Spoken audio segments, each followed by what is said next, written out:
Indonesia, salam sejahtera dari Sabang sampai Merauke, dari Miangas sampai Pulau Rote. Mantaplah iman kita, mantaplah kasih kita, mantaplah pengharapan kita tentunya dalam Yesus Kristus menjadi Tuhan dan Juru Selamat kita dan Juru Selamat dunia. Jangan katakan bahwa Yesus bukan Tuhan, jangan katakan pula bahwa Yesus bukan Juru Selamat. Dia adalah Tuhan, dia adalah Juru Selamat. Kalau engkau percaya, engkau akan diselamatkan. Kalau tidak percaya, engkau akan dihukum. Dan Yohanes 3 ayat 36, Yohanes 14 ayat yang ke-6 berkata, akulah jalan dan kebenaran dan hidup, tiada seorang sampai kepada Allah kalau tidak melalui aku. Kisah 4 ayat 12 Petrus mengatakan, dan keselamatan tidak ada di dalam siapapun juga selain dalam Dia Yesus Kristus. Karena di bawah kolong langit ini tidak ada nama lain yang diberikan kepada manusia yang olehnya kita diselamatkan. Yohanes 3 ayat 16, karena begitu besar kasih Allah akan dunia ini, sehingga ia mengaruniakan anaknya yang tunggal, supaya setiap orang yang percaya kepadanya tidak binasa, melainkan beroleh hidup yang kekal. Mantap! Dengan hati percaya engkau dibenarkan, dan dengan mulut mengaku engkau diselamatkan. Roma 10 ayat 9 dan 10. Puji nama Tuhan. Dan saya mengucapkan selamat pagi. Semoga kekuatan Tuhan, kekuatan firman, kekuatan Roh Kudus, kekuatan doa dan kekuatan iman menyertai kita dalam perjalanan di hari ini. Segala aktivitas kita di malam atau di pagi ini sampai kepada yang disebut malam minggu, malam yang panjang. Nggak tahu panjangnya bagaimana.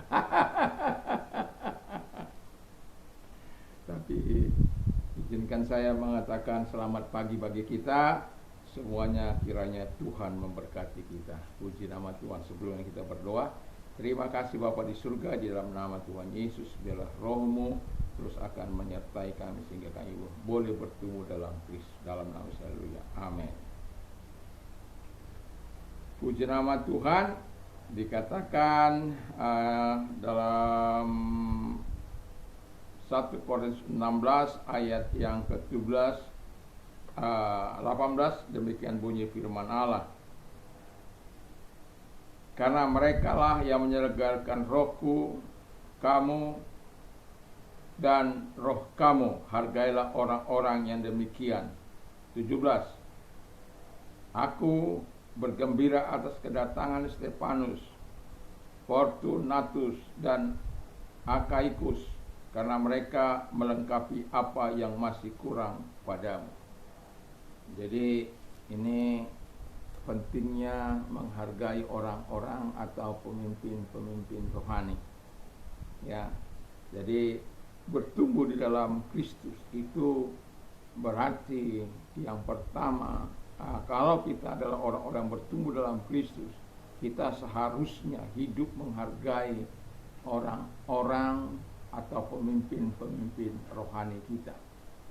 Karena mereka yang menyegarkan, kata firman Allah, Paulus saja mengakui akan keberadaan para sahabat-sahabatnya dalam Injil, dalam pemberitaan Injil, dan mereka saling kuat, menguatkan, saling melayani, saling memberkati satu dengan yang lain.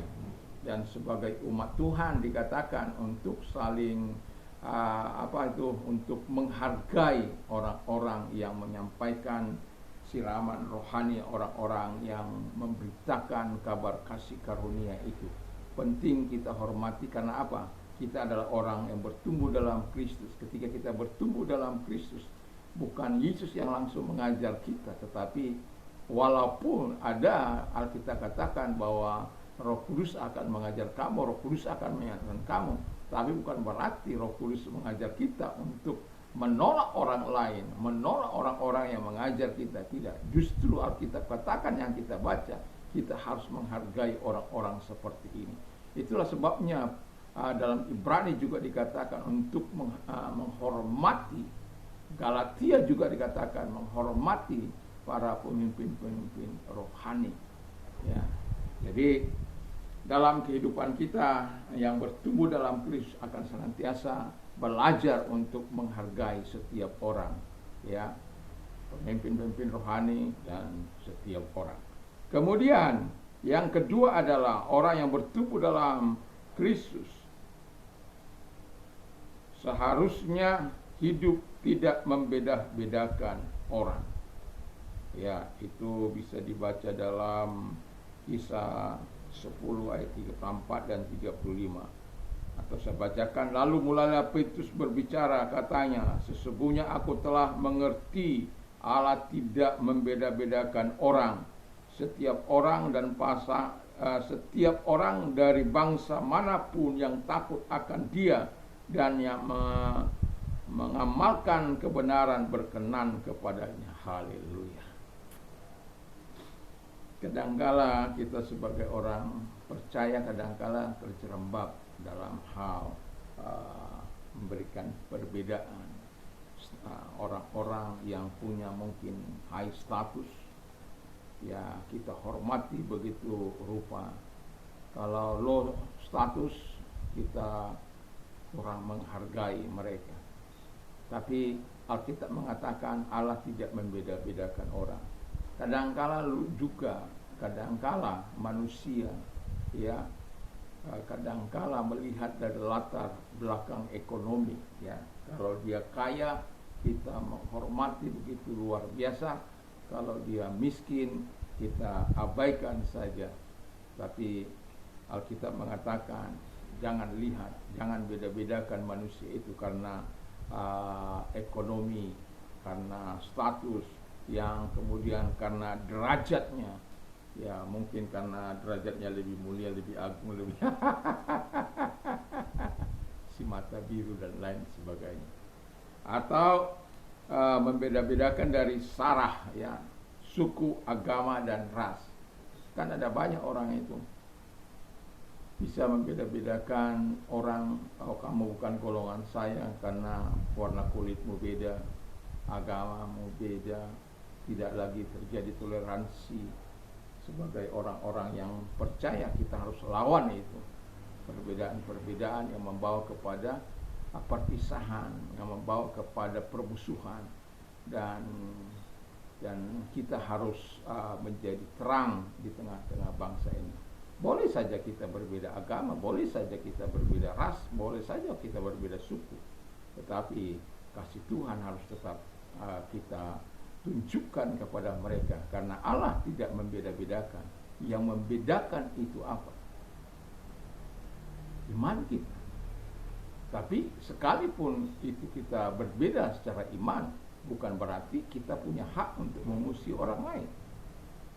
Karena Alkitab katakan dengan jelas Allah tidak membeda-bedakan. Petrus pada mulanya membedakan orang-orang yang tidak bersunat dengan orang yang bersunat, orang Yahudi dengan orang yang bukan Yahudi. Tapi dalam ayat ini kita lihat bagaimana perubahan yang Tuhan lakukan. Allah membuka paradigmanya dan membuat dia mengerti maksud Tuhan, bahwa tidak ada lagi boleh membeda-bedakan, kamu disunat, kamu tidak bersunat, kamu ini, kamu itu, dan lain sebagainya. Tetapi yang penting adalah melakukan kebenaran dan hidup berkenan di hadapan Allah. Itu yang terpenting dalam hidup kita sebagai orang yang percaya. Bertumbuh dalam Kristus itu tidak akan pernah membeda-bedakan orang, baik itu dalam status sosial, status ekonomi, derajat, dan sarah. Yang terakhir kata firman Allah, hidup benar, ya, Yohanes 3 ayat 21. Jadi kalau kita hidup benar, berarti perbuatan-perbuatan yang kita lakukan ada di dalam Allah. Jadi kontrolnya itu tadi kemarin saya katakan, ada dalam kedaulatan Allah, kita ada dalam kontrol Allah. Jadi perbuatan-perbuatan yang kita lakukan harus dalam terang firman Allah, baik dalam perkataan dan perbuatan. Kadang-kala kan orang kurang jaga perkataan perbuatan, ya. Tetapi Alkitab katakan kita harus menjaganya dan kita harus melakukannya di dalam Yesus Kristus. Dan apa saja yang kita lakukan, lakukanlah seperti kepada Tuhan, bukan seperti kepada manusia. Artinya apa? Bahwa kedaulatan Allah yang telah membenarkan kita itu, dan kita hidup benar dan hidup melakukan apa yang benar di dalam Allah. Puji nama Tuhan. Yang terakhir adalah hidup suci, 1 Petrus 1 ayat 15-16. Tapi hendaklah kamu menjadi kudus di dalam seluruh hidupmu, sama seperti Dia yang kudus yang telah memanggil kamu. Sebab ada tertulis, kuduslah kamu sebab aku kudus. Jadi orang yang bertumbuh dalam Tuhan itu dia harus hidup kudus, dan sebagaimana Tuhan hidup suci, dan Tuhan mau kita juga suci dalam segala perbuatan kita, dalam segala pikiran kita, dalam segala tindakan kita. Siapa yang dapat mengetahui pikiran kita? Siapa yang dapat mengetahui kita apa yang kita perbuat di kamar sana? Apa yang kita lakukan? Di dalam teknologi sekarang yang begitu luar biasa, semua bisa dihadirkan, Tuhan bisa dihadirkan, setan pun bisa dihadirkan. Tapi saya mau katakan kepada kita, hidup harus dijaga, hidup dalam kesucian, karena Tuhan itu suci. Dan jangan katakan bahwa Tuhan tidak tahu apa yang kau perbuat di tempat-tempat kegelapan, ataupun di tempat-tempat di mana orang tidak mungkin mengenal engkau, tapi ingat, mata Tuhan ada di mana-mana. The eyes of the Lord are in every place, beholding the wicked and the good. Jadi mata Tuhan ada di segala tempat untuk melihat orang berbuat baik atau berbuat jahat.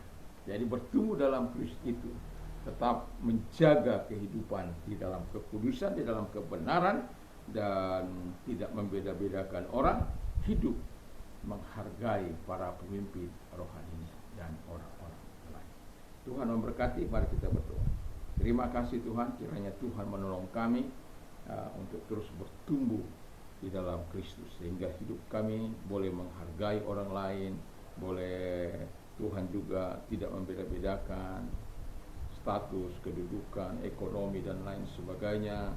Dan kami juga Tuhan Yesus hidup dalam kebenaran dan hidup dalam kekudusan atau kesucian. Terima kasih.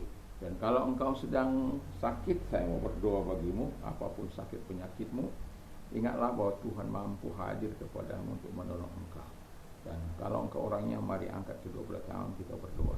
Tuhan Yesus, lihat tangan-tangan yang diangkat kepada dalam nama Yesus, segala sakit penyakit mereka dikatakan keluar, dan oleh bilu daripada Tuhan Yesus engkau sembuh, oleh kuasanya engkau sembuh, oleh jamaah.